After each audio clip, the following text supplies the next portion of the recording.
Okay, Assalamualaikum dan selamat sejahtera.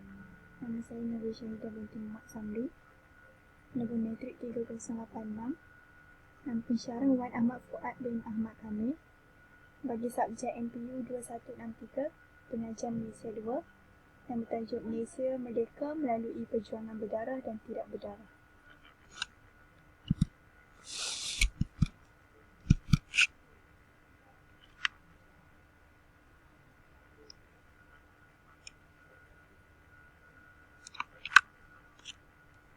Isi kandungan dalam pembintangan ini ialah Tunku Abdul Rahman menjadikan Malaysia negara kedua yang diterima masuk dalam pertubuhan negara-negara bersatu. Malaysia juga mempertahankan kedudukan dalam pertubuhan negara-negara bersatu. Bagi pengenalan pula, ada beberapa faktor penting dalam kemerdekaan dan pembentukan sesebuah negara. Antara faktor tersebut ialah perjuangan di antara diplomasi dan konfrontasi.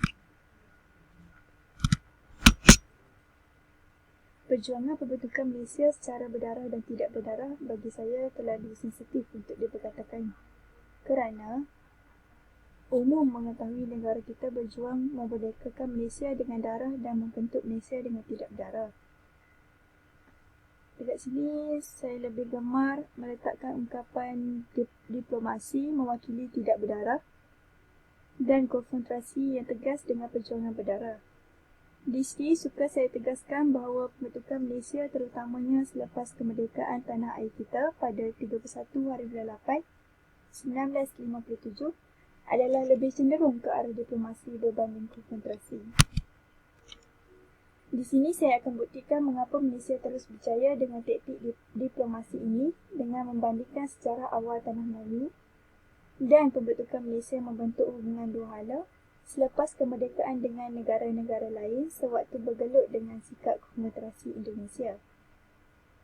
Perbezaan pendekatan diplomasi yang tidak menumpahkan darah ini dalam pembentukan Malaysia yang sudah sebati dengan jiwa rakyat Melayu itu yang berbeza dengan keturunan Jawa dapat dilihat seawal kerajaan Melayu lama lagi.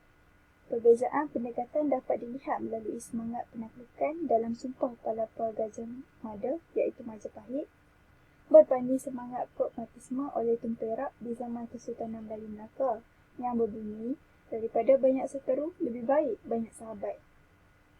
Kelebihan perjuangan tidak berdarah berbentuk diplomasi di dalam pembentukan Malaysia telah membolehkan Malaysia mengharungi cabaran perjuangan berdarah berbentuk konfrontasi.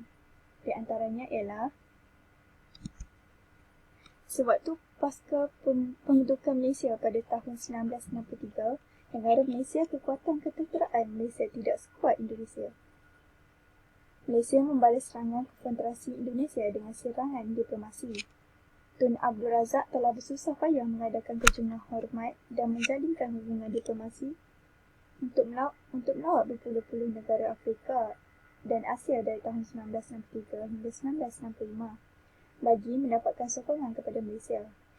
Hasilnya ialah propaganda konfrontasi Indonesia yang memperlekehkan Malaysia sebagai projek neokolonial telah berjaya dipatahkan tanpa campur tangan kekerasan, malah berjaya menjadi negara Asia kedua selepas Filipina yang diterima masuk sebagai ahli Majlis Keselamatan Pertubuhan Negara-Negara Bersatu. Suatu tamparan yang hebat buat Indonesia yang semakin dipulahkan kerana menarik diri dari Pertubuhan Negara-Negara Bersatu. Pada masa itu, diplomasi 1, konfrontasi 0. Yang kedua, Soekarno yang mewakili Indonesia cuba meneruskan kempen konfrontasi untuk menekan Malaysia dengan condong ke arah China yang melahirkan Conference of the New Emerging Force pada Januari tahun 1965 bagi memprotes pembentukan negara-negara bersatu. Malaysia telah membalas dengan serangan diplomasi dengan menyatakan pendirian yang menyokong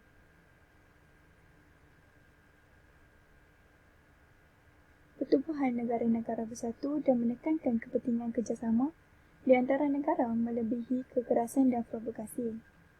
Tindakan ini akhirnya memamah kredibiliti Indonesia. Hasilnya, negara-negara dunia ketiga yang menyokong Indonesia mula bertindak menegur Indonesia. Presiden United Arab Republic iaitu Gamal Abdel Nasir minta Sukarno jangan beli Malaysia. India memberi jaminan perlindungan kepada Malaysia dan usul Indonesia China untuk membentuk Malaysia bagi persidangan Afro-Asia Jun 1965 turut digagalkan dan dikecam hebat. Pada masa itu, diplomasi 2, konfrontasi 0.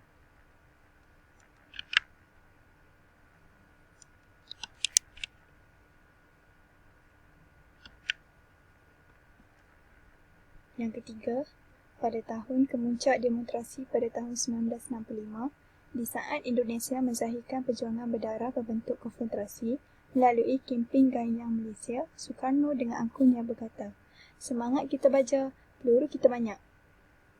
Bila perlu satu-satu."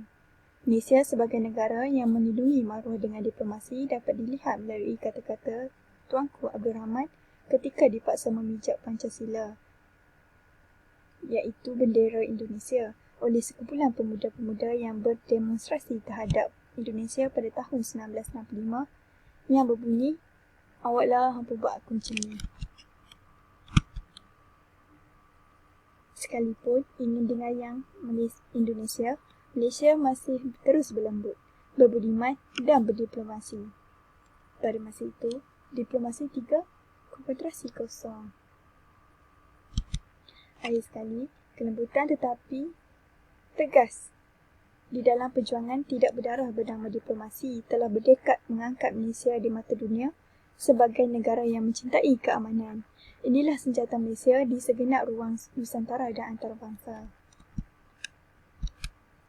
Kesimpulannya ialah diplomasi merupakan cara terbaik dalam perjuangan.